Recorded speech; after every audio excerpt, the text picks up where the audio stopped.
Hey guys, so I leave for the Mongol Derby in 8 days, and I thought that you all might be interested in seeing what I'm taking with me. One of the more interesting aspects of the Mongol Derby is the fact that riders are only allowed to carry 5 kilos or 11 pounds with them for the race. So that's obviously very, very little when you're talking about, your clothing, your medical kit, everything you need to survive out on the steppes. So I've kind of been obsessing about it for the better part of about 8 months now. So I'll give you all a look at what's coming with me. I may as well start with what's going to be on me. So first of all, I've got my riding gloves, got my long-sleeved merino wool top. So the merino wool is super good for sweat wicking, quick drying, sun protection, all very important out there in the Mongolian summer. Got my carrots breeches, which are specifically designed for endurance riding. So they have no seams anywhere that's going to be touching the saddle, which will be quite important to prevent chafing over those longer distances. And by the same token, have the underwear, athletic underwear with no seams, for that same purpose to prevent spots that might chafe. Got my merino wool socks, again, quick drying, sweat wicking, and hopefully keeping smelliness to a minimum. Got my Reebok sports bra. I've tried a few others, and this is the one that's always worked well for me. Haven't found one I like better, so just sticking with that. I've got my buff, which this little piece of material's got a few different uses for it. You kind of wear it around your neck, and you can pull it up over your face to prevent to keep the sun away, keep bugs away, even keep warm, keep sweat away. So that guy I think will be pretty useful. And I've got my wool hat for nighttime when the temperatures drop down pretty low. And it's worth pointing out that I'm planning on one change of clothing over the 10 days, so ideally at the halfway point. And so all of this will be kept for the meantime in this waterproof dry bag, which compresses down and will be hanging out in my saddlebag. And can't forget as well my very fashion-forward fisherman's vest, which, just really looks awesome, clearly, but also it's super handy because it's got all of these little pockets in the front of it. So I can wear it while I'm riding and have access to whatever stuff I need right there. So here I've got my GPS, this trusty guy who's hopefully going to get me through the race. And I've attached him with this little bungee so that if I fumble or anything, hopefully I don't lose him forever. And as a backup for him, I've got this little compass. So hopefully it doesn't come down to using him, but who knows. I've got my little utility knife that I can keep right on me. I can keep some sunscreen, whatnot in these pockets, maps, some extra food, perhaps. So I think he's going to serve me well, this fashion-forward vest. I've got my headlamp here, and this guy will be important for the last few riding hours of the day when it's going to be dark out. And I've got my trusty Tipperary helmet, and I've opted to go with jockey goggles as opposed to sunglasses because I can't seem to find a pair that doesn't feel uncomfortable around my ears. So that's what I'm going with, and it's worked out well so far.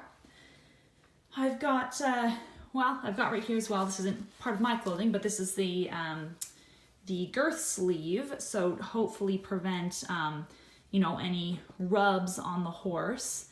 It's very important for us to pass the vet tests and get up to each station with our horses in good order, so hopefully that guy will help me out. As you can see, I've got my half chaps here, and they've been well broken in on some gray horses at this point, so I'll have those guys. Staying in the clothing department, I've got my Ariat endurance boots, and I've been riding in those for a few months now. Super comfortable, so hopefully they stay that way after 1,000 kilometers. I've got my Gore-Tex shell, this guy here. It's just a super lightweight but very, very waterproof coat that can go over whatever layer I have on. And I'm sure that that'll be useful because I hear there's some rain that happens there.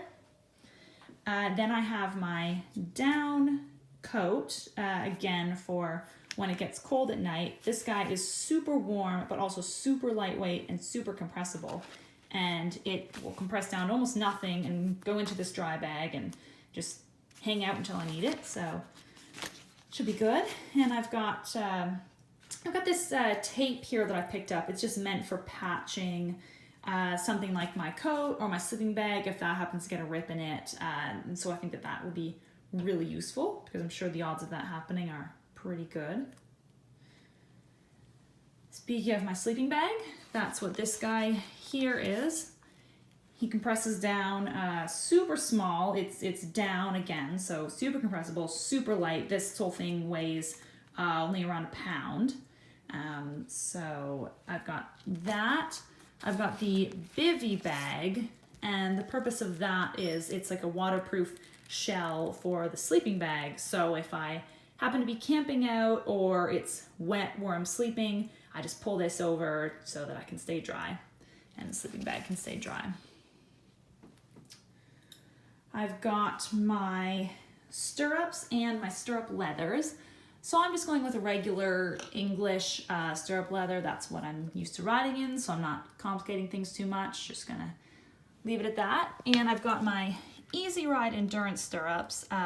These guys I love. So as you can see, they're super wide just to provide a greater base of support.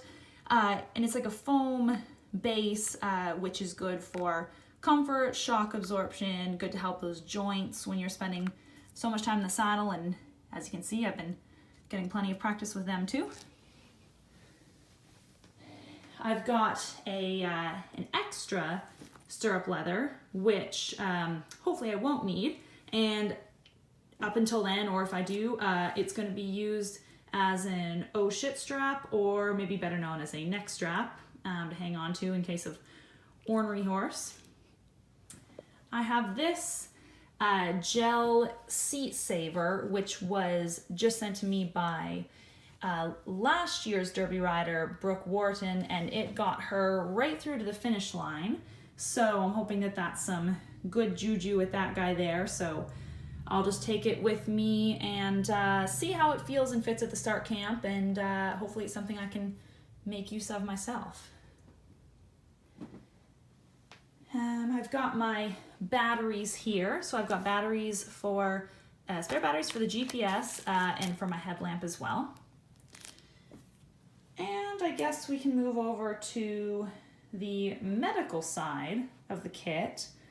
So here I've got toothpaste, mini toothbrush, got the Icy Hot for sore muscles, iodine for cleansing any wounds I might pick up, some bug cream. I'm also going to be treating all of my clothing and kit with a long-lasting bug spray before I leave home.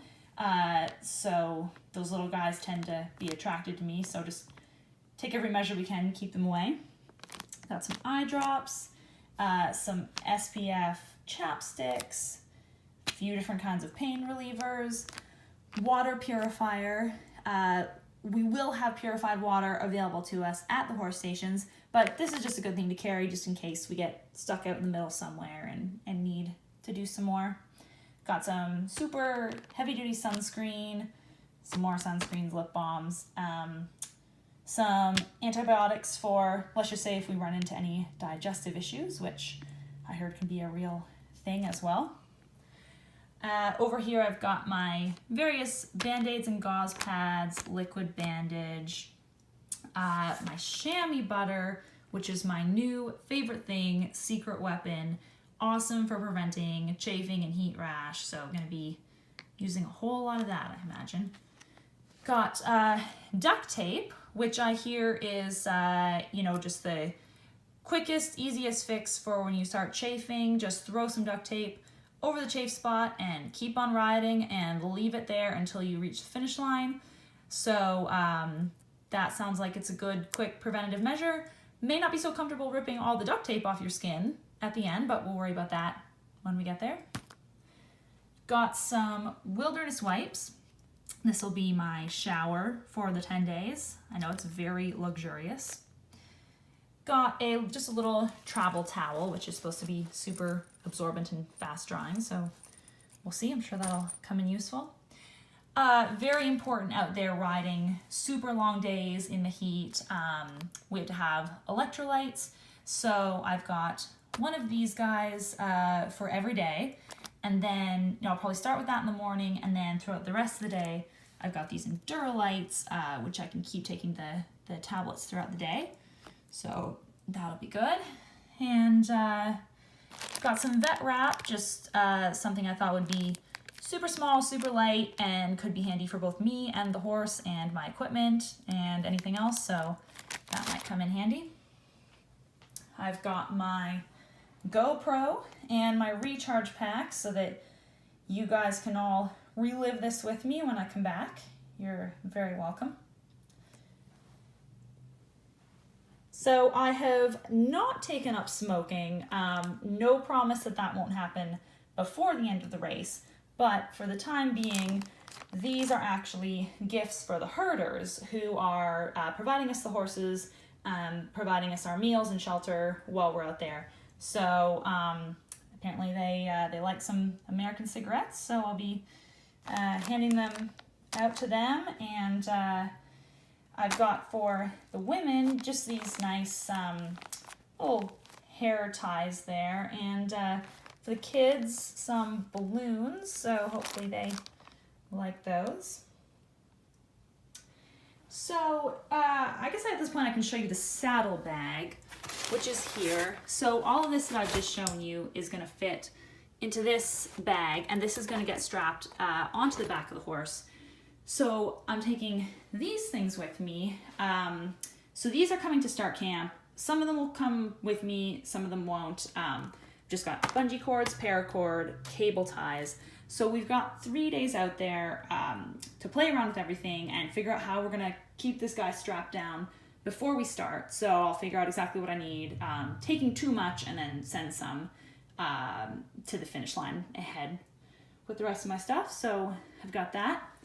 I also have my hydration pack here, my Camelback. So this holds 2.5 liters of water with a little bit of room left over for some of my belongings.